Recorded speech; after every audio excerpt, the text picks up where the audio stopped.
கிருபை டிவி நேயர்களுக்கு எம்பிடி மினிஸ்ட்ரி சார்பாக எங்கள் புத்தாண்டு வாழ்த்துதலை தெரிவிக்கிறோம். இந்த புதிய வருஷத்திலையும் கூட நம்ம ஒரு செய்தியை கேட்க போகிறோம். ஒரு நிமிட கண்களை மூடி நாம் ஜெபிக்கலாம். எங்கள் அன்பின் நல்ல ஆண்டவரே, இந்த நிகழ்ச்சியை இந்த கிருபை டிவியில வெளியிடுவதற்கு கர்த்தர் எங்களுக்கு கிருபை பாராட்டின தயவுக்காக உங்களுக்கு நாங்கள் நன்றி செலுத்துகிறோம். தேவனுடைய அனுகிரகம் இருக்கட்டும். இந்த செய்தி மூலமாகவும் கர்த்தருடைய ஜனங்கள் ஆசீர்வதிக்கப்படுவார்களாக. இந்த டிவியை நடத்துகிற அன்பு சகோதரனுக்காக, சேர்மனையா அவருடைய குடும்பத்தினருக்காக, குழுவினருக்காக நாங்கள் நன்றி செலுத்துகிறோம். உமக்கே துதிக்கான மகிமையை செலுத்துகிறோம். இயேசுவி நாமத்தினாலே ஜெபங்கேளும் பிதாவே, ஆமென். எப்போதும் கூட செய்திக்கு ஆதாரமான ஒரு வேத பகுதியில் மத்தியில் இருக்கிற மகன் ரிச்சர்ட் சாலமன் வந்து வாசிக்கும்படி அன்போடு அழைக்கிறேன். அதை தொடர்ந்து கர்த்தருடைய வார்த்தையை அடியேன் உங்களுக்கு கொண்டு வருகிறேன். கர்த்தர் உங்களை ஆசீர்வதிப்பாராக. ஆமென். தேவ செய்திக்கான ஒரு வேத பகுதி நீதிமொழிகள் 18ஆம் அதிகாரம் 10ஆம் வசனம். நீதிமொழிகள் 18:10. கர்த்தரின் நாமம் பலத்த துர்கம், நீதிமான் அதற்குள் ஓடி சுகமாயிருப்பான் என்பதே. கூட வாசிக்கப்பட்ட இந்த வேத பகுதியிலிருந்து ஒரு செய்தியை நாம் கேட்க போகிறோம். கர்த்தருடைய நாமம் என்பது இந்த செய்தியினுடைய தலைப்பு. The name of the lord. கர்த்தருடைய நாமத்தினுடைய முக்கியத்துவத்தை குறித்து சில காரியங்களை விவாதத்தில் தியானிக்கலாம். நாம் ஏற்கனவே வாசிக்க கேட்ட இந்த வசனத்தின்படி நீதிமொழிகள் 18:10 சொல்லுகிறது, கர்த்தருடைய நாமம் பலத்த துருகம், நீதிமான் அதற்குள் ஓடி சுகமாயிருப்பான். துருகம் என்ற வார்த்தைக்கு ஆங்கில வேதாகம் சொல்கிறது, அது ஒரு டவர், ஸ்ட்ராங் டவர், ஒரு பாதுகாப்பான ஒரு அரணை குறிக்கிறதாக இருக்கிறது. கோட்டைகளை பார்ப்போமானால் பழைய ராஜாக்களின் காலத்துல நம்முடைய நாட்டிலும் இருக்கிற பல நாடுகளிலும் இருக்கிற கோட்டை என்பது சுற்றிலும் மதில் சூழ்ந்த ஒரு பட்டணத்துக்கு இருக்கும். நடுவில் பட்டணங்க இருக்கும், சுற்றிலும் மதில்கள் இருக்கும், உயரமான மதில்கள், கோட்டை. அதுல யுத்த காலங்களிலும் ஆபத்து காலங்களிலும் ஜனங்கள் தப்பும்படி, எதிரிகளிடமிருந்து தப்பும்படிக்கு அங்கே ஒரு துருகம் இருக்கும், டவர், கோபுரம். அதுல விசாலமான பகுதிகளும் பல மாடிகளும் இருக்கும். அது பலமான கோட்டையாக இருக்கும். அது உள்ளே இருக்கும். அதற்குள்ளே போய் யுத்த காலத்தில் ஜனங்கள் ஒளிந்து கொள்வார்கள். உள்ளே போய் நுழைந்து கதவை சாத்தி கொண்டு உள்ளே பத்திரமும் பாதுகாப்புமாக இருப்பார்கள். அதற்கு தான் அந்த துருகம் பயன்படுகிறது. பெரியமானவர்களே, கர்த்தர் சொல்லுகிறார் அவருடைய நாமம் பலத்த துருகம் என்று. வேத வசனம் நமக்கு சொல்லுகிறது, கர்த்தருடைய நாமம் பலத்த துருகம், நீதிமான் அதற்குள்ளே ஓடி சுகமாயிருப்பான். The righteous run into it and be safe. கர்த்தருடைய நாமம் பலத்த Thurugam. The name of the Lord is a strong tower. அது பலத்த ஒரு துருகமாக இருக்கிறது. உங்களுக்கும் எனக்கும், யாரெல்லாம் கர்த்தரை விசுவாசிக்கிறார்களோ அவர்களுக்கு அது பலத்த துருகமாக இருக்கிறது. யார் கர்த்தரை தங்கள் தெய்வமாக ஏற்றுக்கொண்டு அவரை நோக்கி கூப்பிடுகிறார்களோ அவர்களுக்கு அவருடைய நாமமே பலத்த துருகம்தான். இயேசு என்ற நாமம், கர்த்தர் என்ற நாமம் பலத்த துருகம், பாதுகாக்கும் அரணாக இருக்கிறது. சங்கீதம் 91 இதில் தான் இது சொல்லப்பட்டிருக்கிறது, உன்னதமானவருடைய மறைவில் இருக்கிறவன் அவருடைய செட்டைகளின் கீழே இருக்கிறான். உன்னதமான கர்த்தரை அடைக்கலமாக கொண்டிருக்கிறவர்களுக்கு அவருடைய செட்டை பாதுகாப்பாக இருக்கிறது. அதில் சங்கீதம் 91:3 சொல்லுகிறது, அவர் உன்னை வேடனுடைய கண்ணிக்கும் பாழாக்கும் கொள்ளை நோய்க்கும் தப்புவிக்கிறார். வேடனுடைய கண்ணி, பாழாக்கும் கொள்ளை. வேடன் பொல்லாத ஜனங்கள் மாத்திரமல்ல, பிசாசின் தந்திரங்கள், அந்த வேடனுடைய கண்ணிகளுக்கு அந்த அரண் நம்மை பாதுகாக்கிறது. அவருடைய நாமத்தை நாம் நம்பி இருக்கிறபடியினால் அவனை நான் உயர்ந்த அடைக்கலத்தில் வைப்பேன் என்று அதே சங்கீதத்தில் சொல்லியிருக்கிறது. அவன் என் நாமத்துக்கு பயந்திருக்கிறபடியினால், அவன் என்னை நம்பி இருக்கிறபடியினால், அந்த நாமத்தை, இயேசு என்ற நாமத்தை, கர்த்தர் என்ற நாமத்தை நம்பி இருக்கிறபடியினால் அவனை நான் உயர்ந்த அடைக்கலத்தில் வைப்பேன் என்று கர்த்தர் சொல்லி இருக்கிறார். கர்த்தர் என்ற நாமம், இயேசு என்ற நாமம் நமக்கு பெரிய ஆசீர்வாதங்களையும் விடுதலையும் கொடுக்கிறதாக இருக்கிறது. பிரியமானவர்களே, அந்த நாமம் அவ்வளவு உயர்ந்ததாக இருக்கு. இயேசு என்ற நாமத்தினால் என்னென்ன காரியங்கள், என்னென்ன ஆசீர்வாதங்கள் நமக்கு கிடைக்கிறது என்று சில குறிப்புகளை நாம் பார்க்கலாம். மத்தேயு சுவிசேஷம் 1ஆம் அதிகாரம் 21 சொல்லப்பட்டிருக்கிறது, ஒரு கன்னிகை கர்ப்பவதியாகி ஒரு குமாரனை பெறுவாள், அவருக்கு இயேசு என்று பெயரிடுவாயாக, ஏனெனில் அவர் தமது ஜனங்களின் பாவங்களை நீக்கி அவர்களை ரட்சிப்பார். இயேசு என்ற நாமத்தினாலே ரட்சிப்பு கிடைக்கிறது. சங்கீதம் 90 அது ஒரு பாதுகாக்கும் அரண். அடுத்து இயேசு, அவருடைய குமாரனாகிய கிறிஸ்து இயேசுவினாலே ரட்சிப்பு உண்டாகிறது. இயேசு என்னும் நாமத்தினால் தான் ரட்சிப்பு கிடைக்கிறது. இயேசு என்று பெயரிடுவாயாக, ஏனெனில் அவர் தமது ஜனங்களின் பாவங்களை நீக்கி அவர்களை ரட்சிக்கிறாராம். ரட்சிப்பு இயேசுவால் வருகிறது, அவருடைய நாமத்தினாலே தான் வருகிறது. அந்த ரட்சிப்பை நீங்களும் நானும் பெற்றுக்கொள்ள வேண்டும். அது இலவசமாக கொடுக்கப்படுகிறது. ஆனால் அதற்கு அவர் விலைக்கிரயம் செலுத்தி இருக்கிறார். தேவகுமாரனாகி இயேசு சிலுவையிலே தன்னை பலியாக ஒப்பு கொடுத்திருக்கிறார். ஆகவே அவருடைய நாமத்தினாலே ரட்சிப்பை நாம் இலவசமாக பெற்றுக்கொள்கிறோம். அது அவருடைய கிருபையினாலே வருகிறது. நாம் அவரை விசுவாசித்து பாவ மன்னிப்பு கேட்கும் போது வருகிறது. அந்த ரட்சிப்பு விலையேற பெற்றது, இயேசு என்னும் நாமத்தினால் கிடைக்கிறது. அதை நாம் பெற்றுக்கொள்ள வேண்டும் என்று கர்த்தர் விரும்புகிறார். பிரியமானவர்களே, இது மிகவும் முக்கியமான ஒரு காரியமாக இருக்கிறது. ரட்சிப்பு, விலையேற பெற்ற ரட்சிப்பு. வேதத்துல ரட்சிப்பை குறித்து 1 யோவான் 1:7 சொல்லுகிறது, அவருடைய குமாரனாகிய இயேசு கிறிஸ்துவின் ரத்தம் சகல பாவங்களையும் நீக்கி நம்மை சுத்திகரிக்கும். இயேசுவின் ரத்தம் அவரிடத்துல மன்னிப்பு கேட்கிற, பாவ மன்னிப்பு கேட்கிற ஒவ்வொருவருடைய பாவத்தையும், சகல பாவத்தையும் சுத்திகரிக்கிறதாக இருக்கிறது. அந்த 1 யோவான் 1:9 சொல்லுகிறது, நம்முடைய பாவங்களை நாம் அறிக்கையிட்டால் எல்லா அநியாயத்தையும் நீக்கி அவர் நம்மை சுத்திகரிப்பதற்கு வல்லமையுடையவராய் இருக்கிறாராம். இயேசுவினிடத்துல வந்து என் பாவங்களை மன்னியும் என்று நாம் சொல்ல வேண்டும். சொல்லி மன்னிப்பு கேட்க வேண்டும். கேட்கும் போது எல்லாவற்றையும் மன்னிக்கிறார். இயேசு என்ற நாமத்தினாலே அந்த விலையேறப்பட்ட ரட்சிப்பு அப்பொழுது உங்களுக்கும் எனக்கும் கொடுக்கப்படுகிறது. அதை நாம் பெற்றுக்கொள்ள வேண்டும். அடுத்து, இயேசுவின் நாமத்தினாலே நாம் கேட்கிறவைகளை பெறுவோம் என்று வேதம் சொல்லுகிறது. எப்படி கேட்பது ஆண்டவரிடத்துல? இயேசு என்ற நாமத்தினாலே கேட்க வேண்டும். எல்லா விண்ணப்பங்களும் பிதாவை சென்றடைந்து நன்மையை கொடுக்கும். ஜோதிகளின் பிதாவினிடத்திலிருந்து நன்மை வரும். அதே நேரத்துல அதை நாம் கேட்கும் போது இயேசுவின் நாமத்தினாலே என்று கேட்க வேண்டும். அந்த நாமத்தை குறித்து வேதம் சொல்லுகிறது பாருங்கள். யோவான் சுவிசேஷம் 14:13-14 சொல்லுகிறது, நீங்கள் என் நாமத்தினாலே எதை கேட்பீர்களோ குமாரனில் பிதா மகிமைப்படும்படியாக அதை செய்வேன் என்று சொல்லப்பட்டிருக்கிறது. குமாரனாகிய கிறிஸ்துவில் பிதா மகிமைப்படும்படிக்கு இயேசுவின் நாமத்தினாலே எதையெல்லாம் கேட்கிறோமோ அவைகளை அவர் செய்வார். அந்த நன்மை நமக்கு கிடைக்கும். அதற்கு அடுத்த வருஷம் 14 சொல்லுகிறது, என் நாமத்தினாலே நீங்கள் எதை கேட்டாலும் அதை நான் தருவேன். ஆண்டவர் சொல்லுகிறார், இயேசு உங்களுக்கும் எனக்கும் ஒரு வாக்குத்தத்தம் கொடுக்கிறார். என் நாமத்தினாலே நீங்கள் எதை கேட்டாலும், அது மலையளவு இருந்தாலும் சரி, அதை நான் உங்களுக்கு செய்வேன். அது எவ்வளவோ பெரிய தேவைகள் உங்களுக்கு இருக்கலாம், மலைப்பாக இருக்கலாம். இதை போய் ஆண்டவரிடத்துல கேட்டா செய்வாரா? இவ்வளவு பெரிய அற்புதம் நடக்குமா? எவ்வளவு பெரிய பிரச்சனை, இதை தீர்ப்பாரா? என் நாமத்தினாலே நீங்கள் எதை கேட்டாலும் அதை நான் தருவேன் என்று இயேசு வாக்கு பண்ணி இருக்கிறார். இந்த யோவான் 14:14 அதைத்தான் உங்களுக்கு சொல்லுகிறது. இயேசுவின் மீது விசுவாசம் வைத்து நாம் எதையெல்லாம் கேட்கிறோமோ அதை அவர் நமக்கு செய்வார். அதுதான் வேதம் சொல்லுகிறது. இன்னொரு வசனம் யோவான் 16:23 ஆண்டவர் சொல்லுகிறார், நீங்கள் என் நாமத்தினாலே பிதாவினிடத்தில் கேட்டுக்கொள்வது எதுவோ அதை அவர் உங்களுக்கு தருவார். என் நாமத்தினாலே நீங்கள் பிதாவை கேட்டுக்கொள்வது எதுவோ அதை அவர் உங்களுக்கு தருவார். இயேசுவின் நாமத்தினாலே ஜெபங்கேளும் பிதாவே என்று நாம் ஜெபத்தை முடிக்கிறோம். அதுதான் சரியான ஒரு வழி. இயேசுவின் நாமத்தினாலே நம்முடைய ஜெபங்கள் போகும்போது பிதாவாகி தேவன் அதை அங்கீகரித்து அதை நமக்கு கொடுத்து விடுகிறார். இதுதான் வழிமுறையாக இருக்கிறது. பாருங்கள், 16:24 சொல்லுகிறது. யோவான் 16:24 கேளுங்கள், அப்பொழுது உங்கள் சந்தோஷம் நிறைவாயிருக்கும்படி பெற்றுக்கொள்வீர்கள். நீங்கள் கேளுங்கள் என்னிடத்துல, இயேசுவின் நாமத்தினாலே கேளுங்கள், அப்பொழுது உங்கள் சந்தோஷம் நிறைவாயிருக்கும்படிக்கு நீங்கள் அதை பெற்றுக்கொள்வீர்கள் என்று வேதவசனம் சொல்லுகிறது. நாம் என்னெல்லாம் விசுவாசத்தோடு தேவனிடத்துல கேட்கிறோமோ நாம் சந்தோஷமாய் இருக்கும்படி கர்த்தர் அதை தருவேன் என்று வாக்களிக்கிறார். கர்த்தருக்குள் சந்தோஷமாய் இருக்கும்படிக்கு கேட்போம். பிரியமானவர்களே, கேளாதிருந்து பெற்றுக்கொள்ளாமல் இருந்து முறுமுறுத்து கொண்டிருப்பதை விட கேட்டு, ஒருவேளை அவருக்கு சித்தம் இல்லை என்றால் வேறு விதத்துல அதை செய்வார். நாம் கேட்க வேண்டியது நம்முடைய கடமையாக இருக்கிறது. விசுவாசத்தோடு நம்பிக்கையோடு தேவனை பார்த்து கேட்க வேண்டும். இயேசுவின் நாமத்தினாலே கேட்க வேண்டும். பிதாவாகிய தேவனிடத்துல கேட்க வேண்டும். அதை நமக்கு அவர் அருள்வேன் என்று சொல்லுகிறார். அடுத்து, இயேசுவின் நாமத்தினாலே வருகிற ஒரு ஆசீர்வாதம் சுகம், ஆரோக்கியம். வியாதிப்பட்டிருக்கிறோம், பலவீனப்படுகிறோம், வியாதி ஒடுக்குகிறது, பலவிதமான நோய்கள் தொற்றுகிறது.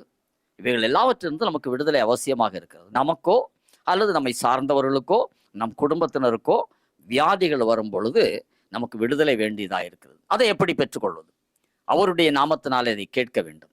அதை எப்படி பெற்றுக்கொள்ள வேண்டும் என்று புதிய ஏற்பாட்டில் யாக்கோபு எழுதின நிருபம் 5:14 சொல்கிறது, உங்களில் ஒருவன் வியாதிப்பட்டால் அவன் தன் சபை மூப்பர்களை அழைப்பானாக, அவர்கள் அவனுக்காக எண்ணெய் பூசி ஜெபம் பண்ண கடவர்கள். அப்பொழுது விசுவாசமுள்ள ஜெபம் பிணியாளியை ரட்சிக்கும். அவன் பாவம் செய்தவனானால் அவன் பாவம் அவனுக்கு மன்னிக்கப்படும். எவ்வளவு பாக்கியம் பாருங்களேன். எண்ணெய் இந்த இடத்துல இயேசுவின் ரத்தத்துக்கு அடையாளமாக இருக்கிறது. தலையின் மீது வைக்கப்படுகிற எண்ணெய் அவருடைய பரிசுத்தாவினுடைய அபிஷேகத்துக்கு அடையாளமாக இருக்கிறது. இங்கே வேதம் சொல்லுகிறது, யாக்கோபு எழுதுகிற நிருபத்தில் 5:14 சொல்லப்பட்டிருக்கிறது, இந்த எண்ணெய் பூசுகிற முறை என்பது இயேசுவின் ரத்தத்துக்கு அடையாளமாக இருக்கிறது. இயேசுவின் ரத்தம் சிந்தப்பட்ட பின்பு இயேசுவின் ரத்தத்தை குறித்து இந்த எண்ணெயை குறித்து இங்கே அவர் சொல்லி இருக்கிறார். அதுவும் குறிப்பாக பூச வேண்டிய எண்ணெய். நீர் ஊற்றுண்ட பரிமள தைலம் என்று உன்னத பாட்டில் அவரை குறித்து 1:3 சொல்லி இருக்கிறது. அவர் நமக்காக ஊற்றப்பட்ட பரிமள தைலமாக இருக்கிறார். அவருடைய ரத்தம் நமக்காக சிலுவையிலே சிந்தப்பட்டிருக்கிறது. அந்த தூய ரத்தமாக இந்த எண்ணெயை ஆசீர்வதித்து ஜெபித்து பின்பு அந்த எண்ணெயை பூசி அதை ஜெபிக்கும் போது வியாதி குணமாகும். அது மாத்திரமல்ல, அந்த மனிதன் பாவம் செய்திருந்தால் அது அவனுக்கு மன்னிக்கப்படும். எண்ணெய் பூசுதல் இங்கே இந்த இடத்துல அது இயேசுவின் ரத்தத்துக்கு அடையாளமாக இருக்கிறபடினால் 1 யோவான் 1:7 அவருடைய ரத்தம் சகல பாவங்களை நீக்கி நம்மை சுத்திகரிக்கும் என்று சொல்லுகிறது. அந்த நம்பிக்கையின்படி அது அவனுடைய பாவத்தையும் மன்னிக்கிறது. பாவத்தை நீக்குகிறபடினால் ஒருவேளை வியாதிக்கு காரணம் பாவமாக இருக்குமானால் அது லகுவாக குணமாகிவிடும். அந்த பாவம் அங்கே தடையாக, வியாதி குணமாவதற்கு தடையாக இராதபடிக்கு அது எண்ணெயினாலே சுத்திகரிக்கப்படுகிறது. இயேசுவின் ரத்தமாக அந்த எண்ணெய் பூசப்படுகிறபடினாலே அது ஒரு சுத்திகரிப்பை கொண்டு வந்து ஒரு விடுதலையை கொடுக்கிறது, வியாதி குணமாகிறது. இதனால்தான் சபையின் மூப்பர்கள் இருக்கிறார்கள். விசுவாசிகளாக்கிய நாமும் கூட அதை பயன்படுத்தலாம். எண்ணெயை எடுத்து இயேசுவின் ரத்தம் என்று ஜெபித்து வைத்துக் கொள்ளும் போது, அல்லது ஊழியக்காரத்தில் கொடுத்து ஜெபித்து வைத்துக் கொள்ளும் போது, அந்த எண்ணெயை விசுவாசத்தோடு வியாதிப்பட்டவர்கள் மீது பூசி, அல்லது வியாதி பாதிக்கப்பட்ட பகுதியிலே பூசி, இயேசுவின் ரத்தமாக இதை பூசி இருக்கிறோம் என்று சொல்லி நமக்கு விசுவாசத்தோடு, ஆண்டவரே குணமாக்க முடியும், ரத்தத்தினால் சுத்திகரியும், ஆவி ஆத்மா சரீரத்தை சுத்திகரியும், சுகமாக்கும் என்று கேட்கும் பொழுது கர்த்தருடைய விடுதலை அங்கே வரும். கர்த்தர் சுகமாக்குவார். இயேசுவின் நாமம் அங்கே வல்லமையுடையதாக இருக்கிறது. என் நாமத்தினாலே எண்ணெய் பூச வேண்டும், அவருடைய இயேசுவின் நாமத்தினாலே எண்ணெய் பூச வேண்டும் என்று சொல்லப்பட்டிருக்கிறது. அப்படி பூசும்போது அந்த விடுதலையை கர்த்தர் நமக்கு அருளுவார். இயேசுவின் நாமத்தினாலே இன்னும் சில காரியங்கள் நடக்கிறது பாருங்கள். இயேசுவின் நாமத்தை விசுவாசிக்கிறவர்கள் பயன்படுத்த முடியுமோ? கட்டளைகளே அவருடைய நாமத்தை வீணிலே வழங்காதிருப்பாயாக என்று. இயேசுவை விசுவாசிக்காதவர்கள் அல்லது இயேசுவை தெய்வமாக ஏற்றுக்கொள்ளாதவர்கள் அப்படி சொல்லக்கூடாது. இயேசுவை தெய்வமாக ஏற்றுக்கொண்டவர்கள், அவரை விசுவாசிக்கிறவர்கள் இதை பயன்படுத்தலாம். எப்படி பயன்படுத்தலாம்? அந்த நாமத்தை பயன்படுத்தி அவர்கள் செய்கிற காரியத்தை பார்ப்போம். மார்க் 16:17 மற்றும் 18 சொல்லப்பட்டிருக்கிறது, விசுவாசிக்கிறவர்களால் நடக்கும் அற்புதங்களாவன அல்லது அடையாளங்களாவன என் நாமத்தினாலே பிசாசுகளை துரத்துவார்கள். இயேசுவின் நாமத்தினாலே அவர்கள் பிசாசுகளை துரத்துவார்கள். 2வது, சர்ப்பங்களை எடுப்பார்கள். சாவுக்கு ஏதுவான யாதொன்றை குடித்தாலும் அது அவர்களை சேதப்படுத்தாது. வியாதியஸ்தர்கள் மேல் கைகளை வைப்பார்கள், அப்பொழுது அவர்கள் சொஸ்தமாவார்கள். இந்த அதிகாரத்தை கர்த்தர் நமக்கு கொடுத்திருக்கிறார். என் நாமத்தினாலே, இயேசு என்ற நாமத்தினாலே பிசாசுகளை துரத்துவீர்கள். பிசாசுகளினுடைய ஆதிக்கம் தலை தூக்கி மனிதனையோ மனுஷியோ பிடித்து கொள்ளும் பொழுது விசுவாசிக்கிறவர்கள், கர்த்தருடைய விசுவாசத்திலே பலமாய் இருக்கிறவர்கள், விசுவாசிக்கிறவர்கள், ஊழியக்காரர்கள், அவர்கள் அந்த ஜனங்கள் மீது இயேசுவின் நாமத்தை கூறி அந்த பிசாசை அதட்டும் போது, அல்லது பிசாசினால் வந்த அந்த கிரியை அல்லது பாதிப்பை, அந்த வியாதியை அதட்டும் போது அங்கே ஒரு விடுதலை உண்டாகிறது. பிரியமானவர்களே, இதைத்தான் வேதம் நமக்கு சொல்லுகிறது. வியாதியஸ்தர்கள் மீது தங்கள் கைகளை வைப்பார்கள், அப்பொழுது அவர்கள் சொஸ்தமாவார்கள். யாரு? விசுவாசிக்கிறவர்களால் நடக்கும் அற்புதம். இயேசுவை தெய்வமாக விசுவாசித்து அவரை தெய்வமாக ஏற்றுக்கொண்டு அவரிடத்துல பாவ மன்னிப்பு கேட்டு மனம் திரும்பி ரட்சிக்கப்பட்டவர்கள், அந்த இயேசுவிடத்துல ரட்சிக்கப்பட்டவர்கள், அவரால் மன்னிக்கப்பட்டவர்கள், மன்னித்து விட்டார் என்று நம்பி அந்த ஜனங்கள் விசுவாசிகளாக இருக்கிறார்கள். அவர்கள் செய்ய வேண்டிய காரியம், வியாதிப்பட்டவர்கள் மீது தங்கள் கைகளை வைத்து ஜெபிக்கலாம். அப்படிப்பட்டவர்கள் பிசாசுகளுக்கு அதை அதட்டி இயேசுவின் நாமத்தினாலே கட்டளையிட அவைகள் ஓடி போகும். இந்த அதிகாரத்தை உங்களுக்கும் எனக்கும் கர்த்தர் கொடுக்கிறார். பிரியமானவர்களே, எவ்வளவு ஆசீர்வதிக்கப்பட்டவர்கள் நாம்! கர்த்தருடைய ஜனங்களாகிய நாம் மெய்யாகவே ஆசீர்வதிக்கப்பட்டவர்களாக இருக்கிறோம் பாருங்கள். லூக்கா சுவிசேஷம் 10 17 மற்றும் 19 சொல்லப்பட்டிருக்கிறது, அவர் ஒரு 70 பேரை 2 பேராக ஊழியத்துக்கு அனுப்பினாராம் ஆண்டவராகிய இயேசு.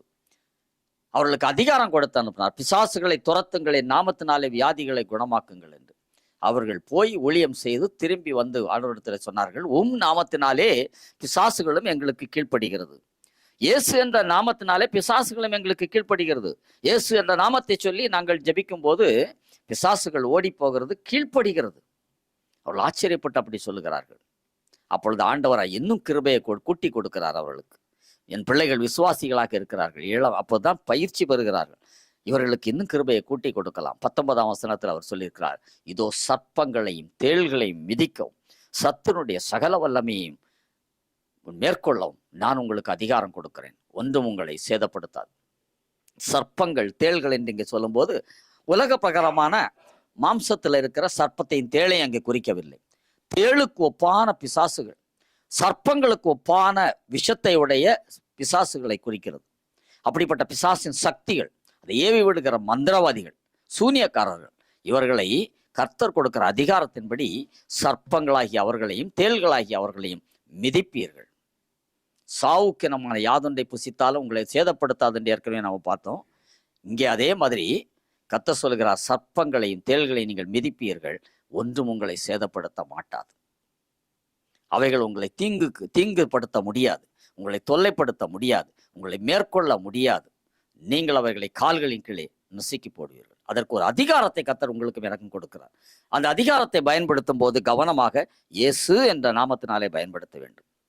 இயேசுவின் நாமத்தினாலே என்று சொல்லி சர்ப்பங்களையும் தேள்களையும் கால்களின் கீழே நசுக்க வேண்டும். அவைகள் நசுக்கப்படும், பிசாசின் வல்லமைகள் நசுக்கப்படும். ஜனங்கள் மீது அந்த ஆவிகள் பிடித்து கொண்டிருக்கும் போது அவைகளை நீங்கள் கால்களின் கீழ் நசுக்கி போடத்தக்கதாக இயேசு என்ற நாமத்தை பயன்படுத்தி அதை நசுக்க வேண்டும். நசுக்கும் போது அவைகள் நசுக்கப்படும். அதை அதிகாரத்தோடு கட்டளையிடுவதுதான் அந்த நசுக்குகிற செயலாக இருக்கிறது. பிரியமானவர்களே, இதுதான் ஆண்டவர் நமக்கு சொல்லுகிறது காரியமாக இருக்கிறது. இன்னும் ஒரு காரியத்தை வேதம் சொல்லுகிறது கடைசியாக. கர்த்தர் நம்மிடத்துல எதிர்பார்க்கிற காரியம் என்ன? அவருடைய நாமத்தை பயன்படுத்த வேண்டும், சரி. இயேசுவின் நாமத்தினாலே ஜெபிக்கிறோம், சரி. அற்புத அடையாளங்களை இயேசுவின் நாமத்தினாலே செய்கிறோம், சரி. அவர்தான் அதை தம்முடைய நாமத்தை பயன்படுத்துறவர்கள் மூலமாக செய்கிறார். இப்போது கர்த்தர் நம்மிடத்துல எதிர்பார்க்கிற ஒரு காரியம் இருக்கிறது.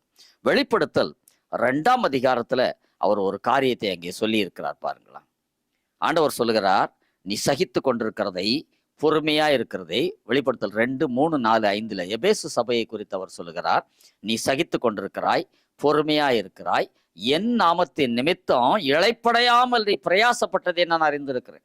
இளைப்படையாமல் எனக்காக, என் நாமத்திற்காக நீ பிரயாசப்பட்டாயே என் மகனே, என் மகளே என்று கர்த்தர் சொல்லுகிறார். 4ஆம் வசனத்தில் சொல்லுகிறார், ஆனாலும் நீ ஆதியில் கொண்டிருந்த அன்பை விட்டாய் என்று உன் பேரிலே எனக்கு ஒரு குறை உண்டு. இந்த வருஷத்தின் துவக்கத்தில் இருக்கிறோம். கர்த்தர் நமக்கு சொல்லுகிறது, என் மகனே, மகளே, ஆதியிலே நீ கொண்டிருந்த அன்பை விட்டாய், நீ இளைப்படையாமல் பிரயாசப்பட்டாய் ஒரு காலத்துல.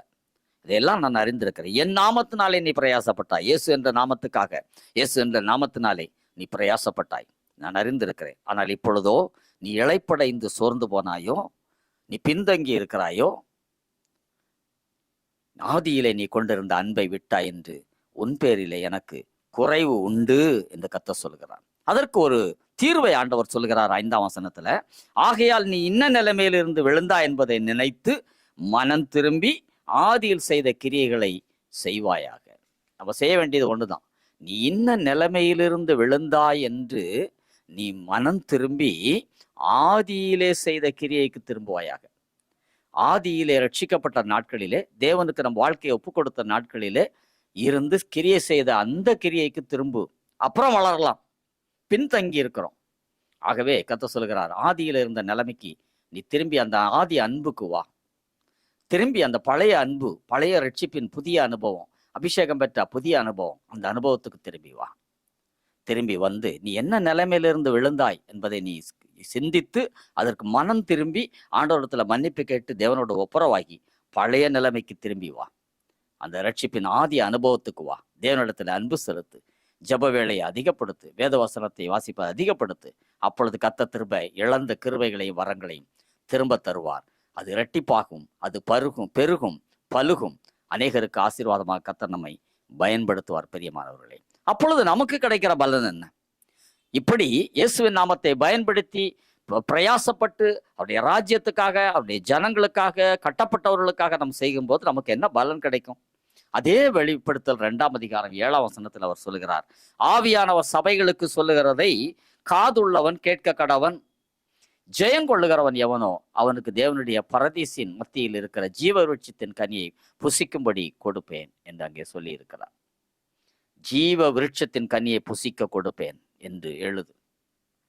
ஜெயங்கொள்ளுகிறவன், பாவத்தை ஜெயங்கொள்ளுகிறவர்கள், சோதனைகளை ஜெயிக்கிறவர்கள், கிறிஸ்துவுக்காக இயேசுவின் நாமத்துக்காக பாடுகளை சகித்து கொண்டு பொறுமையாயிருந்து அவர் சொல்லுகிறதின்படி செய்து காரியங்களை நடத்துகிறவர்கள், ஊழியங்களை நிறைவேற்றுகிறவர்கள், ஆத்மாதாயம் செய்கிறவர்கள், அவருடைய சித்தத்தை செய்கிறவர்கள், அவர்களுக்கு கர்த்தர் வாக்கு கொடுக்கிறார், பரதீசின் மத்தியில் இருக்கிற ஜீவ விருட்சத்தின் கனியை உனக்கு நான் புசிக்கும்படி கொடுப்பேன். இதுதான் பலனாக கொடுக்கப்படுகிறது. 1 யோவான் 2:25 சொல்லுகிறது, நித்திய ஜீவனை அளிப்பேன் என்பதை அவர் நமக்கு அளித்த வாக்குத்தத்தமாக இருக்கிறது. நமக்கு ஒரு வாக்குத்தத்தத்தை அவர் கொடுக்கிறார் பாருங்க, நித்திய ஜீவனை அளிப்பேன் என்பதே அவர் நமக்கு அளித்த வாக்குத்தத்தமாக இருக்கிறது. இதைத்தான் யோவான் தன்னுடைய சுவிசேஷத்தில் 20ஆம் அதிகாரத்தில் 31ஆம் வசனத்தில் சொல்லுகிறார், இயேசு தேவனுடைய குமாரனாகிய கிறிஸ்து என்று நீங்கள் விசுவாசிக்கும்படியாகவும் விசுவாசித்து அவருடைய நாமத்தினாலே நித்திய ஜீவனை அடையும்படியாகவும் இவைகள் எழுதப்பட்டிருக்கிறது. இந்த வேத வசனங்கள் எதற்காக எழுதப்பட்டிருக்கிறது? வேத புத்தகம் எதற்காக கொடுக்கப்பட்டிருக்கிறது என்றால், இயேசு தேவனுடைய குமாரனாகிய கிறிஸ்து என்று விசுவாசித்து அவர் நாமத்தின் மேல் விசுவாசம் வைத்து அந்த விசுவாசத்தின் மூலமாக பாவ மன்னிப்பை பெற்று நித்திய ஜீவனை அடையும்படிக்கு உங்களுக்கும் எனக்கும் ஒரு பலனை கொடுக்கிறார். இயேசு என்ற நாமம் உங்களுக்கும் எனக்கும் ரட்சிப்பை கொடுக்கிறதா இருக்கிறது. அந்த விலையேற பெற்ற ரட்சிப்பை பெற்றுக்கொள்ள வேண்டும், அவருக்கு சாட்சியாக இருக்க வேண்டும், இயேசுவின் நாமத்தினாலே அற்புத அடையாளங்களை செய்து ஜனங்களை ஆதாயப்படுத்த வேண்டும், கட்டுகளில் இருக்கிற ஜனங்களுக்கு இயேசுவின் நாமத்தினாலே ஜெபித்து விடுதலை வாங்கி தர வேண்டும். உங்களையும் என்னையும் குறித்து தேவ சித்தமாக இது இருக்கிறது. பிரியமானவர்களே, ஜெபித்து நாம் முடிக்கலாமா? என்னோடு கூட இணைந்து கொள்ளுங்கள். உங்கள் கண்களை மூடி எங்கே இருந்தாலும் இந்த நிகழ்ச்சியை பார்க்கிற தேவ பிள்ளைகளே, கர்த்தருக்கு உங்கள் வாழ்க்கையை ஒப்புக் கொடுங்கள். ஒருவேளை நீங்கள் ஏற்கனவே ரட்சிக்கப்பட்டவர்கள், ஊழியம் செய்கிறவர்களாக இருக்கலாம். இப்போது ஆதி அன்புக்கு நீங்கள் திரும்ப வேண்டும் என்று கர்த்தர் சொல்லுகிறார். பின்தங்கி இருக்கிறீர்கள் என்று நீங்கள் உணர்வீர்களானால் இப்பொழுது கர்த்தருக்கு உங்கள் வாழ்க்கையை திரும்ப ஒப்புக் கொடுத்து ஆதியிலே செய்த கிரியைக்கு நீங்கள் திரும்ப வேண்டும் என்று கர்த்தர் விரும்புகிறார். ஆதியில் இருந்த அன்புக்கு திரும்புங்கள், ஆதியில செய்த கிரியைகளுக்கு திரும்புங்கள். தேவன் உங்களுக்கு, தேவனுடைய நாமத்தினாலே தேவனுக்கு நீங்கள் செய்த அந்த கிரியைகள், நற்கிரியைகளுக்கு நீங்கள் திரும்பி வர வேண்டும். அதற்கு ஆதி அன்புக்கு முதலாவது நீங்கள் திரும்பி வர வேண்டும் என்று கர்த்தர் விரும்புகிறார். உங்கள் வாழ்க்கையை அதற்கு ஒப்புக் கொடுங்கள். ஒருவேளை இந்த நிகழ்ச்சியை பார்க்கிற தேவ பிள்ளைகள் யாராக இருந்தாலும் சரி, இன்னும் ஆண்டவருக்கு உங்களுக்கு ரட்சிக்கப்படாமல் உங்கள் வாழ்க்கையை ஒப்புக்கொடாமல் இருந்தால் இந்த வேளையில உங்கள் வாழ்க்கையை ஒப்புக் கொடுங்கள். கர்த்தருடைய நாமம் பலத்த துருகமாக இருக்கிறது. நீதிமான் அதற்குள் ஓடி சுகமாய் இருப்பான் என்று வேதம் சொல்லுகிறது. நீதிமானுக்கு சுகமாய் தங்கி இருக்கிற ஒரு துருகம், ஒரு கண்மலை அல்லது ஒரு கோட்டை, ஒரு அரண் அந்த இயேசுதான். உலகத்தில் வேறு யாருக்கும் எந்த பாதுகாப்பும் கிடையாது. உங்களுக்கும் எனக்கும் கர்த்தருடைய பிள்ளைகளுக்கு இயேசுவை தெய்வமாக கொண்டவர்களுக்கு ஒரு பாதுகாப்பு அரண் கிறிஸ்துவின் நாமம். இயேசு என்ற நாமம் ஒரு பாதுகாப்பு அரணாக இருக்கிறது. அதற்குள் ஓடி சுகமாய் இருக்க வேண்டுமானால் உங்கள் பாவங்களை இன்றைக்கு அறிக்கையிடுங்கள். என்னை மன்னியுமே சுவாமி என்று உங்கள் பாவங்களை சொல்லி மன்னிப்பு கேட்டு அவர் மன்னித்தார் என்று விசுவாசியுங்கள். நீங்கள் மன்னிப்பு கேட்கும் பொழுதே, நீங்கள் உண்மையாக மனம் திரும்பி மன்னிப்பு கேட்கும் போது அந்த பாவத்தை அவர் மன்னிக்கிறார். அவர் மன்னித்து விட்டார் என்று மன்னிப்பு கேட்ட பின்பு நம்ப வேண்டும், விசுவாசிக்க வேண்டும். அப்பொழுது உங்களுக்கு ஒரு சந்தோஷம் வரும் உள்ளத்துல. இயேசு என் பாவங்களை மன்னித்து விட்டார், கரைகளை நீட்டிக்கி விட்டார். அதே போல ஏற்கனவே ரட்சிக்கப்பட்டும் ஊழியம் செய்தும் பின்தங்கி இருக்கிறவர்கள் திரும்பி பழைய அன்புக்கு வர வேண்டும் என்று கர்த்தர் விரும்புகிறார். அப்படி திரும்பி வந்து, ஆண்டவரே என்னை மன்னி, ஆதி அன்புக்கு நான் திரும்புகிறேன், பழைய ஜெபம், வேத வாசிப்பு, ஊழியம் இவைகளை நான் செய்கிறேன் என்று வரும் பொழுது அவர் ஏற்றுக்கொள்கிறார். இயேசு என்னும் நாமத்தினாலே அப்பொழுது அற்புதங்களும் அடையாளங்களும் உங்கள் மூலமாக நடைபெறும். நீங்கள் இயேசு என்ற நாமத்தினாலே பிசாசுகளை துரத்துவீர்கள், வியாதியஸ்தர் மேல் கைகளை வைப்பீர்கள், அவர்கள் குணமாவார்கள். இந்த காரியங்களை எல்லாம் செய்வதற்கு பலனாக முடிவிலே நித்திய ஜீவனை சுதந்திரிப்பீர்கள். நித்திய ஜீவனாகிய பரலோகத்தில் தேவனோடு கூட வாழுகிற வாழ்க்கையை அவர் உங்களுக்கு கொடுப்பார். அதை பெற்றுக்கொள்வோம் என்று விசுவாசிப்போம். கர்த்தர் உங்களை ஆசீர்வதிக்கட்டும். இந்த வருஷம் முழுவதிலும் கர்த்தர் உங்களை நடத்துவார். இன்றைக்கு இந்த வார்த்தையின்படி கர்த்தர் உங்களை ஆசீர்வதிப்பாராக. கர்த்தருடைய நாமம் பலத்த துருகம், நீதிமான் அதற்குள்ளே ஓடி சுகமாயிருப்பான். The name of the Lord is a strong tower, the righteous run to it and are safe. அதுதான் வேதவசனம் சொல்லுகிறது. நீங்கள் பாதுகாப்பாக இருப்பீர்களாக. கர்த்தருடைய அரணுக்குள்ளே வந்து விட்டீர்கள், அவர் உங்களை பாதுகாப்பாராக. கர்த்தர் உங்களை ஆசீர்வதிக்கட்டும். இயேசுவின் நாமத்தினாலே ஜெபங்கேளும் பிதாவே, ஆண்டவரே உமக்கு நன்றி செலுத்துகிறோம். உடைய உம்முடைய கரத்தில் ஒப்பு கொடுத்திருக்கிறோம். தொடர்ந்து அவர்களை நடத்தும். ஆசீர்வதிக்கப்பட்டிருக்கோம். கிருபை டிவி ஆசீர்வதியும். சேர்மனே அவருடைய குழுவினரையும் அவருடைய குடும்பத்தையும் ஆசீர்வதியும். இந்த ஊழியங்களை ஆசீர்வதியும். எம்பிடி மினிஸ்ட்ரி சார்பாக கிருபை டிவி நேயர்களுக்கு எங்கள் வாழ்த்துதலையும் அன்பையும் தெரிவிக்கிறோம். புத்தாண்டு வாழ்த்துக்களை தெரிவிக்கிறோம். இயேசுவின் நாமத்தினாலே ஆமென். கர்த்தர் உங்களை ஆசீர்வதிப்பாராக. ஆமென்.